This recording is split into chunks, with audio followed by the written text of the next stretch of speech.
welcome back to our channel. So today in this video we are going to discuss about how to build a bucket list with Google Keep. So without wasting much of our time, let's get straight into the video. So for this, all you gotta do is simply go and tap open your Google Keep. Once you open your Google Keep account, all you gotta do now is simply go and tap open a note. You can simply take notes through your Google Keep account, and once you keep your note, you need to tap on the new list. Once you have created a new list, you need to simply add a title. So once you give it a new title, and you can simply add items to your list now.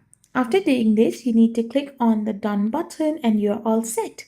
So by doing this, you can simply keep notes about different kind of stuffs in it. You can simply build a bucket list with Google Keep by tapping on the notes and creating the list title as bucket list and adding some things and notes in that particular item list. So this is how you can simply do it. I hope you found this video helpful. So don't forget to hit that subscribe button and do give us a thumbs up. We will be back again with more informative videos. Thank you for watching.